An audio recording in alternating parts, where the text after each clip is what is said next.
good, everybody? Welcome back to Not a Movie Buff. If you've been rocking with me since episode 1, I truly do appreciate you more than you know.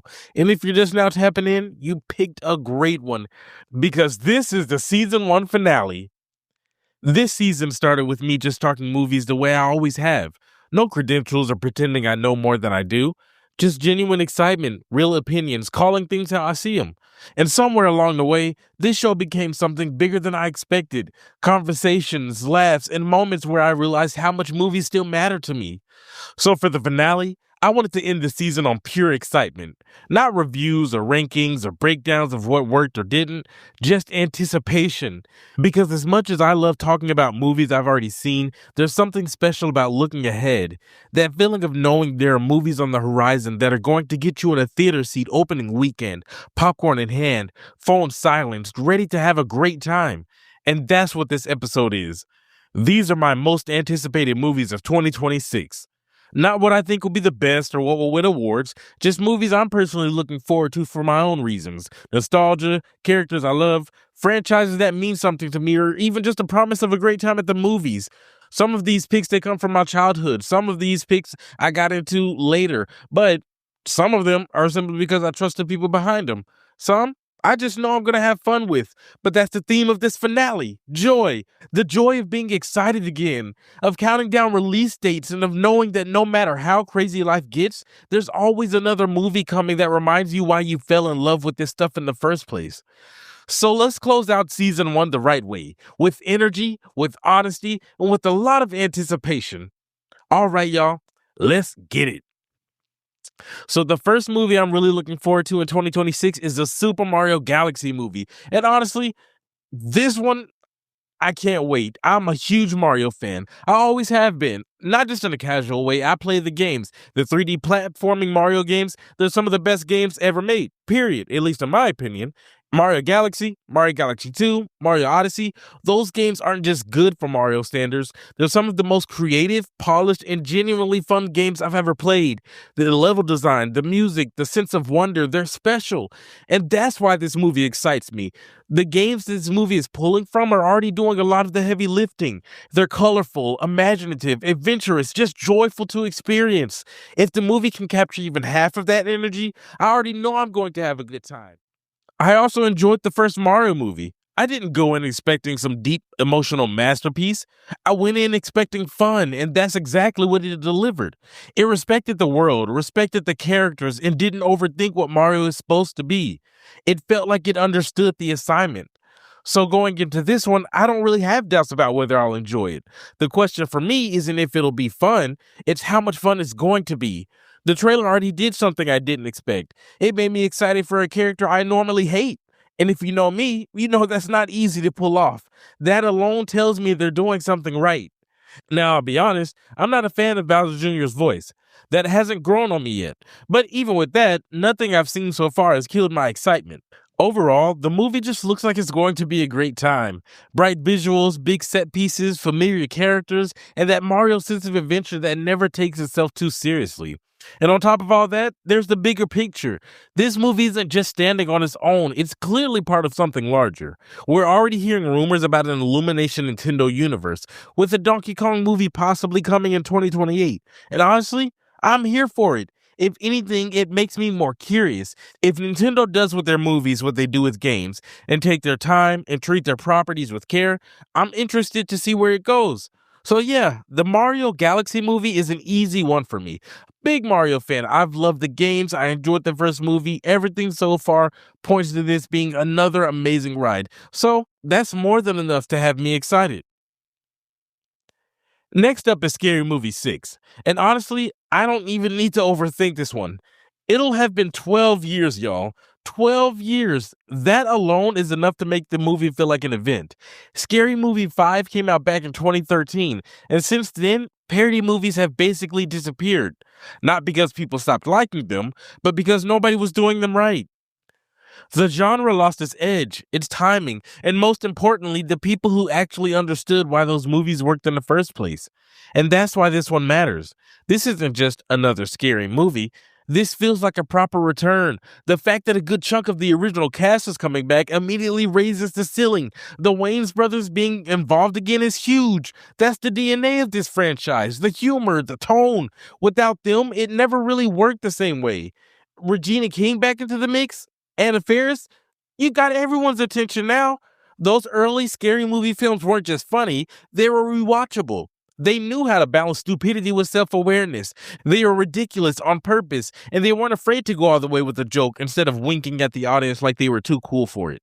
And that's what I'm hoping this one brings back. I love a hilarious movie, not a chuckle a couple of times movie. I mean, a movie where you are laughing out loud, crying, laughing, missing jokes because the last one hit too hard, and quoting lines on the way out of the theater. We don't get enough of those anymore. Everything doesn't need to be deep. Everything doesn't need to be a cinematic event. Sometimes you just want to laugh for 2 hours, and Scary Movie 6 feels like it knows that. There's also something exciting about seeing this franchise come back now. Horror movies have changed a lot over the last decade, which gives this movie plenty to work with. There's no shortage of material to parody, and with the right people involved, it could be hilarious. So yeah, there's no hesitation here, no cautious optimism or wait and see. I'm gonna be seated day one, without a question. Next up is Toy Story 5, and this one really comes with a lot of mixed feelings. Honestly, Toy Story 3 should have been the final movie. That ending was perfect. It wrapped everything up in a way that felt earned, emotional, and complete. It didn't feel like there was anything left to say. So when Toy Story 4 came out, I wasn't excited, and after watching it, that didn't change. It didn't ruin the franchise for me, but it definitely didn't justify its own existence either. And if I'm being extra honest, I wasn't even a fan of Toy Story 2 like that. So this isn't a franchise where I automatically get hyped just because there's a new entry. But here's where things get interesting. The teaser for Toy Story 5 actually caught my attention, like genuinely. And that surprised me. There was something about revisiting the world that didn't feel forced this time around. It didn't feel like Pixar was just dusting off an old IP for the sake of it. It felt like they might actually have something to say this time. What really has me curious is the angle that they're taking with this story, because it's true, kids today, they don't play with toys the way they used to. Tablets, phones, consoles, electronics, they're the norm, and the idea that that's what the toys are up against in this movie actually makes sense. That's a real shift. That's something the franchise hasn't tackled yet, and it feels like a natural evolution of the world. So if Toy Story is going to continue, this feels like the most honest direction to take it. At the same time, that's also why I feel like this will really be it. Because once you address that, once toys are literally fighting relevance in a world dominated by screens, where do you go after that? What's left to explore without it feeling repetitive or unnecessary? So, my excitement here isn't blind hype, it's curiosity and cautious optimism. It's me saying, okay, if you're going to keep going, then show me why. I'm not expecting this to top the original trilogy. I'm not expecting to walk out emotional like Toy Story 3. But I am interested to see if Pixar can end this thing properly, or at least prove that there was one more meaningful story worth telling. That's why Toy Story 5 made my list, not because I think it needs to exist, but because for the first time in a while, I'm actually curious to see where it goes. Next on the list is Supergirl. And if you've listened to this show at all, you already know where a lot of this excitement is coming from. I've been very clear how I feel about Superman. That was my top movie of 2025. And it completely restored my faith in what DC can be when they actually understand the character they're working with. Because of that, Supergirl automatically has my attention. Not because I expected to top Superman, but because I finally trust the direction. Now, I'll say this up front. I highly doubt Supergirl ends up being my favorite movie of 2026. I'm not going in expecting that at all. But I am excited to see it, and that matters. James Gunn, he didn't write or direct this one. I'm fine with that. Superman already did the heavy lifting for me in terms of rebuilding trust. This movie doesn't need to reinvent the wheel. It just needs to stay consistent with the tone and respect the character. If it does that, it's already on solid ground. What really has me intrigued is the space adventure angle. That alone separates this from what we've already seen. I'm not upset that the visuals might remind people of other space-heavy movies. That doesn't bother me. Similar aesthetics don't automatically mean weak storytelling, and I don't need every movie to pretend it exists in a vacuum. And then there's Lobo, the main man himself.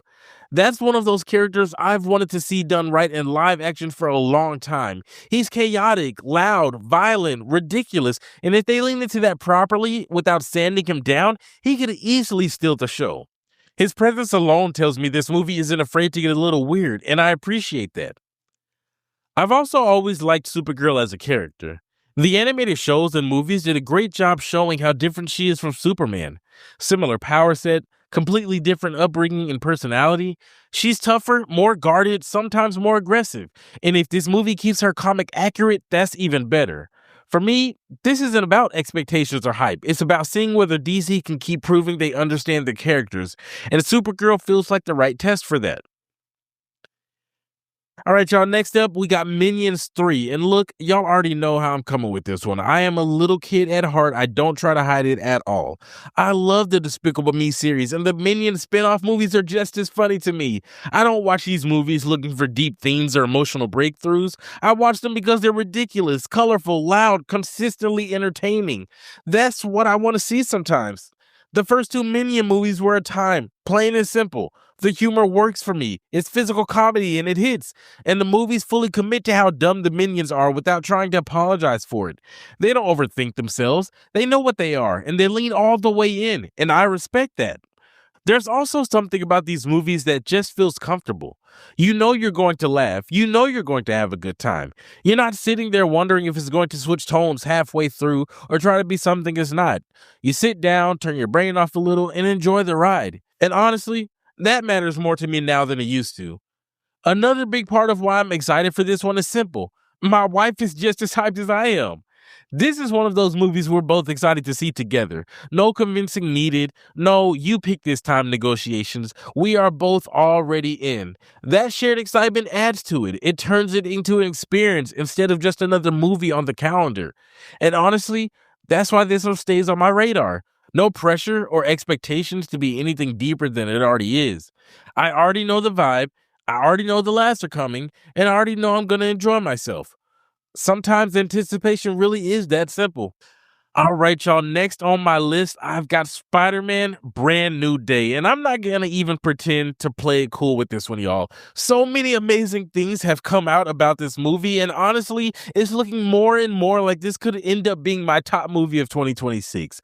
I love Spider-Man, plain and simple. The movies, the games, the comics, all of it. Spider-Man has always been that character for me. No matter the era or the version, there's always something about him that works. And the fact that this movie is a sequel to my all-time favorite Spider-Man movie, Spider-Man No Way Home, that's just icing on the cake.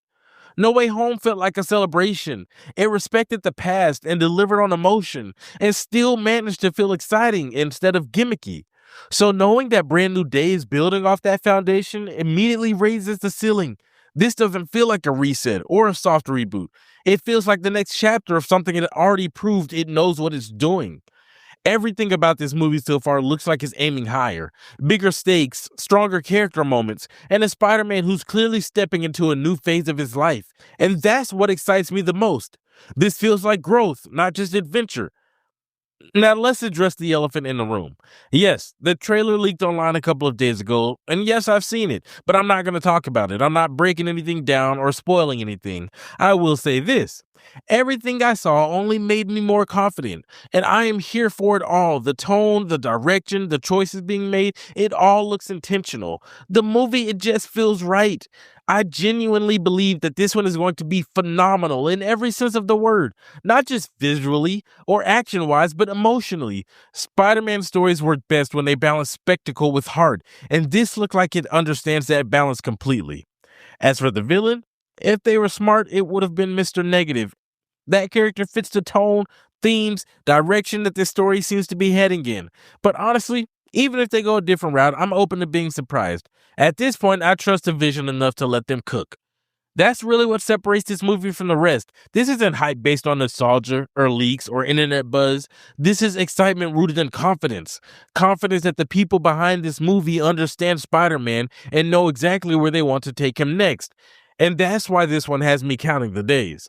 Another fun one coming out next year, Coyote versus Acme. And honestly, this one being on my list feels like a small victory. I'm here for all of the Looney Tunes stuff, always have been.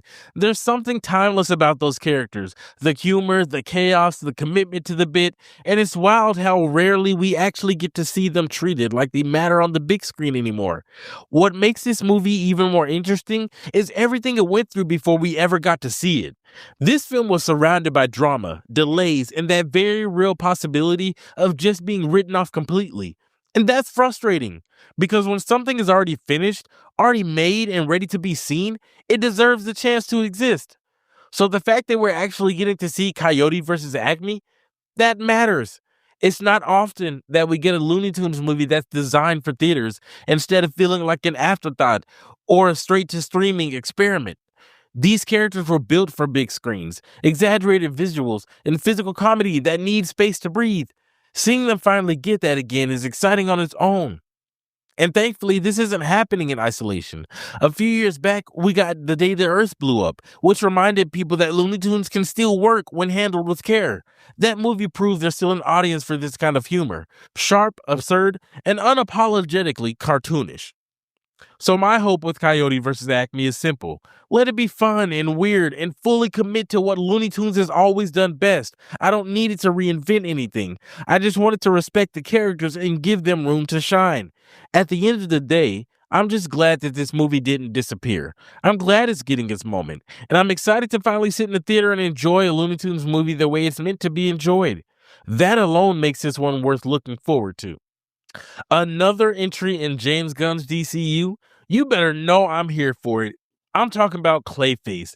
At this point, DC, they've earned a little bit of patience from me. Not blind loyalty or automatic praise, just enough goodwill to let things breathe.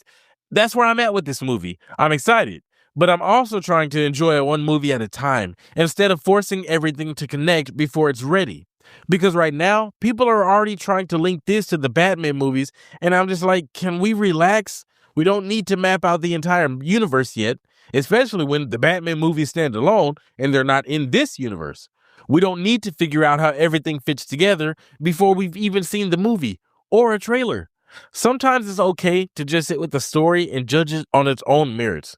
Let the big picture reveal itself naturally instead of being forced out early. As for Clayface himself, I like the character.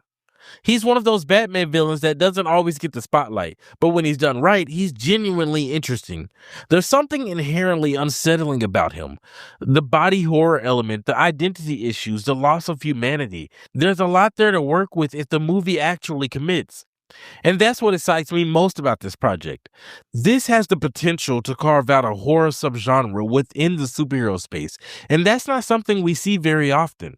Superhero movies tend to stay in their comfort zone, and Clayface gives them an opportunity to get a little darker and creepier without losing the comic book DNA. If they lean into the horror instead of watering it down, this could end up being one of the more unique DC movies we've gotten in a long time. Not loud or flashy, just tense, atmospheric, and unsettling in the right ways.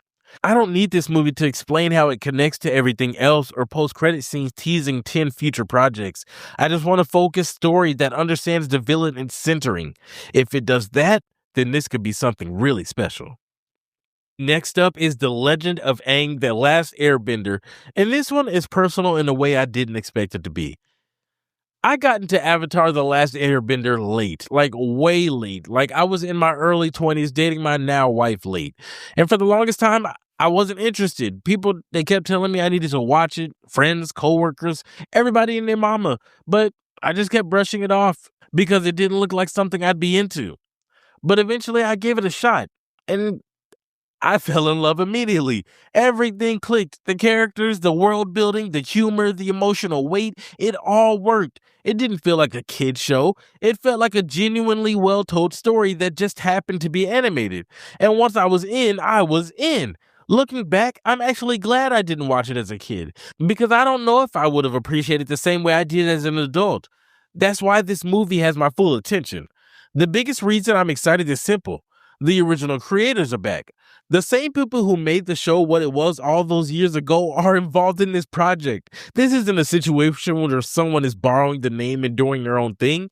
This feels like the people who actually understand this world coming back to it with intention. And the fact that it's animated makes it even better.